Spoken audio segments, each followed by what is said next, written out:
Welcome to the ITC Tax Podcast, where we cut through the complexity of taxes and help businesses plan smarter, save money, and stay ahead.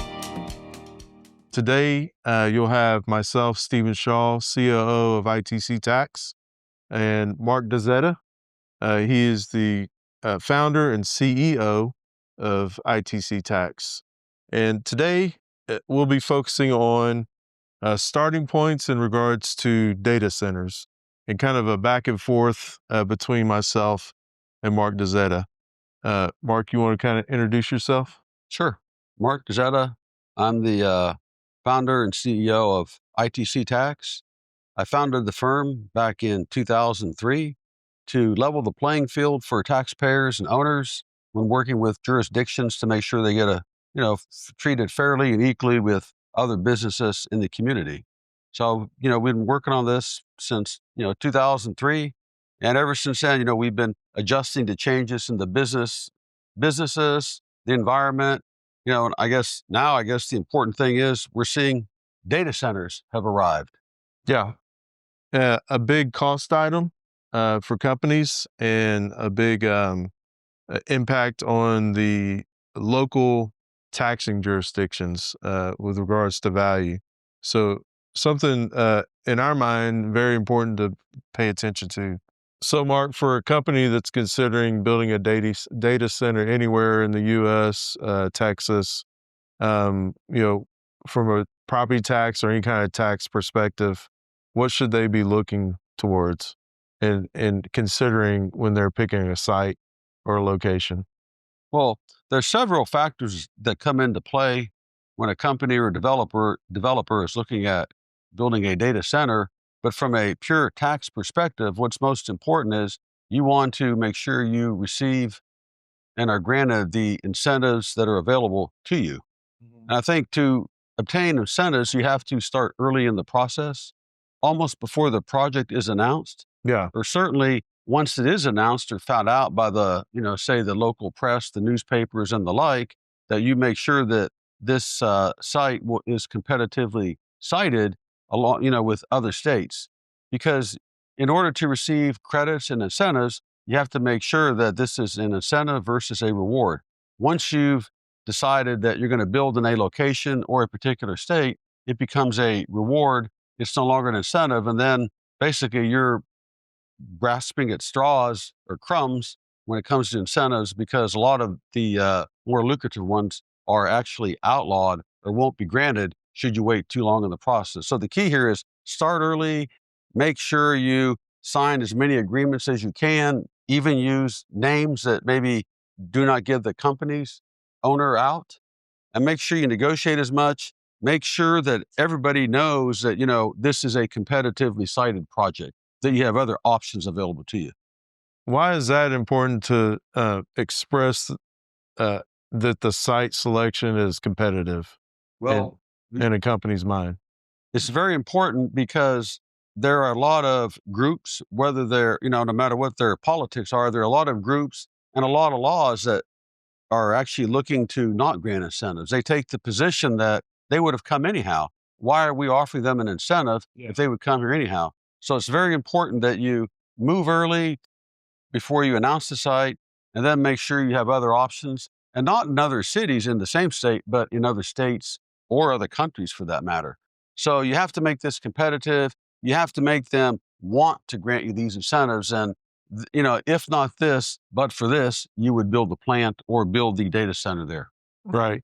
And if they're not an option, you have other options to look at that are equally as competitive and just as equally as user-friendly, if you will, from a tax perspective, location-wise, things like that.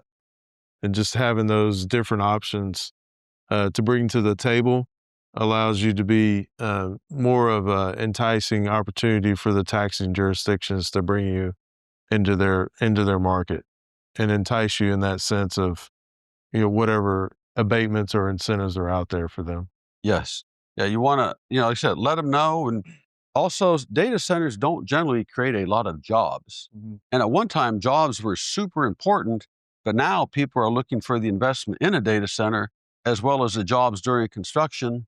So I think it's important you emphasize that, hey, look, you're not going to be having to build a lot of schools, which are expensive to build and operate, but we're going to generate a lot of revenue without a lot of schools. So there's actually a plus, especially in places where there's a very low employment rate, say, such as out in the Permian. If you go outside of Midland, Odessa, some of these neighboring counties, now you're seeing plants being announced up in the Panhandle, even going as nuclear plants going as far as, say, Amarillo. You're not creating a lot of jobs. You're not going to create a lot of school, but you're going to add a lot of value to the tax roll. You're actually going to develop sites maybe that were brownfield sites, or maybe sites that had been, maybe passed over for other potential investments. So I think you need to emphasize how much tax dollars you're adding to the community, and also how you're going to work with the community. Improve the education, improve opportunities, because where a lot of these data centers are being built are in smaller communities. And one of the problems they have is, when their kids get older and get out of high school or college, they flock to Dallas, Austin, and Houston, or wherever the data centers are being built, say Atlanta, maybe Northern Virginia. To keep people at home, I think you want to say, we're going to, work with the system. We're going to make it so we have good paying jobs, so that the ones you do create are going to make sure that your kids stay here in the community. Job opportunities for future growth. And that are well-paying jobs, educated jobs. They're just not jobs that are going to go through the cycles, but these are long-term jobs. And they're, state-of-the-art education is required for them. So you're keeping the brains in the community. Yeah, a lot of times we're telling our clients, control the narrative, right? And so you kind of touched on that. Why is that important? Controlling the narrative, and how would you kind of explain to the audience what we mean by that when we tell our clients to control the narrative, or allow us to help control the narrative? What you have to be careful of there is, a lot of times, there are PR departments within a company or in a community. You have these economic development foundations. Of course, then you have the press, whose job it is to discover stories. Well, you want to make sure that you don't overpromise or, announce prices that maybe that you're going to be stuck to. For example, if you say you're building, a X amount, gigawatt data center in a rural community, and it's going to cost $5 billion or $10 billion, well, everybody's already starting to go through the numbers saying, we've got these tax dollars to spend. Yeah. And, you publish a number of $5-10 billion, they're going to hold you to that, even if it's not correct. So I think when we say control the narrative, we want to make sure that you, I guess, underpromise, but be reasonable, underpromise, and then overdeliver when it comes to value, because these projects are not necessarily about cost. They're all about value and job creation and being a good corporate citizen. Right. Be careful what numbers you announce. Be careful when you announce how many jobs you're going to create. If it's only X amount are going to be created versus Y, that's important. Also, when you think about jobs, which will come into play, at least at some levels, make sure you count all the jobs, even contractors if you can, and you count the jobs during construction, as well as the jobs that are tied to the data center after that. So I think you need to control all those factors. Like I said, value is important, cost is important, also time schedules are important. You don't want to say we're going to have this up and running and say 2028 when you're going to be waiting for, say, 2028 or longer just to get hooked up to the grid. Yeah. So there's a lot of issues that come into play. You're also going to have to work with the community, because you will encounter generally some not in my backyard people. People don't understand maybe that you've got, hyperscale data centers, you've got regular co-location data centers, then you have the Bitcoin miners. Some people think these are just noisy projects, and some types are more noisy than others. I believe the Bitcoin mining is much noisier than a data center, but you probably will encounter, local pushback from some of the corporate citizens. So, be prepared to work within the community, try to make sure they don't stop the advancement of the project, which has happened in some locations, say like I believe in Tennessee, Virginia, there's been pushback. So make sure you start early, work with the community, work with the economic development foundations so that you have everything in place, and then you proceed forward while still emphasizing this is a competitively cited project. Yeah. And part of controlling the narrative, like you said, it might on paper cost $5-10 billion, but a lot of that are costs that aren't really taxable. And so maybe you tell the local jurisdictions of that $5 or $10 billion that you're spending, just tell them the taxable portion of it. And so now you're bringing down that value to a more reasonable property taxable value that you can, manage as you go forward after the site's built and up and running. Would you agree? That's part of the process of controlling the value narrative. Wholeheartedly. I think there's a lot of intangible value associated with these data centers. Yeah. Getting the permits, getting the hookups to the power, making sure you have water and all that. I mean, there's going to be issues probably that will have to be encountered with, how much of that value of the data center is maybe having power versus somebody who doesn't have power. Mm-hmm. How much of that value is really attributable to the power? Or say, we've seen a couple of data centers where they've talked about bringing in nuclear power, but at the same time, in the meantime, they're going to have gas power to get the data center started. I think there was one up there in the Panhandle that's talked about it now. Well, if you eventually are going to have nuclear power, what does that say about the life and the value of the gas generation, the turbines for that alternative type of power? It's not going to be there 10 years, or what are you going to do? How are you going to get that power to flow to the grid for other purposes? Yeah. So there's a lot of issues that will come into play with data centers, but certainly you want to control the narrative.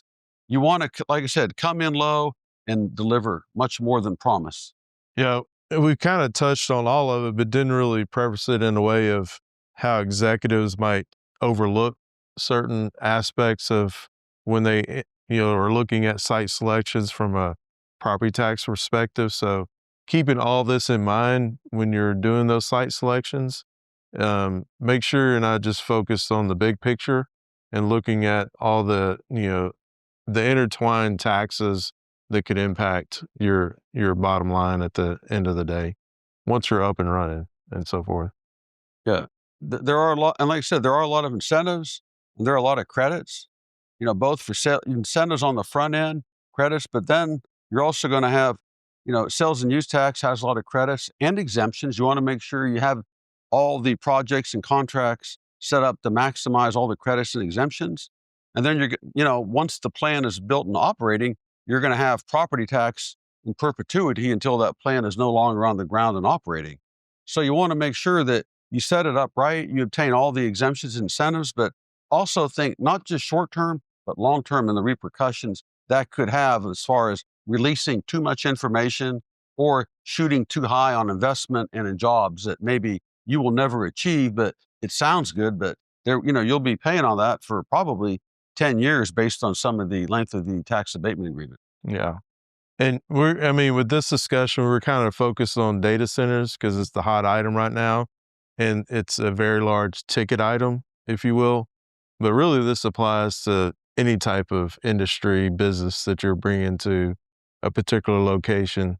You might already be an existing entity within a community, but you're wanting to expand because the growth of your business allows for that. But the current facility that you have just isn't big enough.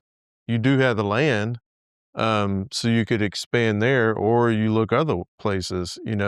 Those are other options in this kind of same category of things to look at and have that competitive mindset of, what can you do for us to stay here and expand? What incentives can you give us on that new construction? Or do we just pick up and leave and go somewhere else to a jurisdiction, a county, another state that would allow for greater incentives? All important, just based on what we were just talking about today, not just focused on data centers. Would you agree? I agree. I think data centers, they are the hot topic. They have a lot of flash, as they say right now. Yeah. Most of your new construction, a lot of it is data centers, and related support for them. But I think this also applies to any type of operation, whether it's some type of manufacturing operation, yeah, whether it's logistics with warehouses, no matter what it is. I think, there are expansion opportunities there, but, you want to make sure you control the narrative for for those type of projects. And, sometimes, you don't want to be taken for granted in a community. A lot of times, plants will shut down. They'll move to more welcoming areas. They won't necessarily stay in a high-priced state or community. Mm-hmm. So I think, this applies to a lot more than just data centers. But even then, it's the same narrative. Move early, make sure you know what your costs and value are going to be. Right. Work with the local communities and economic development folks. Make sure you obtain all your exemptions and incentives. And then from there, plan out, how is this going to work out? But make sure it's competitively sized. I guess what we always do, and what we always hear also is always look at your neighboring states like Louisiana and Oklahoma are great at rolling out incentives. So if you're looking at Texas, a project in Texas, whether it's either a new project or an expansion or maybe a modernization of an existing facility, always make sure you're competitively sized because you've got some great states around you that will be more than glad to roll out the red carpet. Great. I think this is all great insight moving forward for, anybody watching this podcast and trying to understand, the first next steps and how to start early for new growth, a new data center, any kind of project for regards to property tax. So thanks, Mark, for your time today. Thanks everybody for joining ITC Tax Podcast. And we appreciate your time and look forward to the next time. Thank y'all.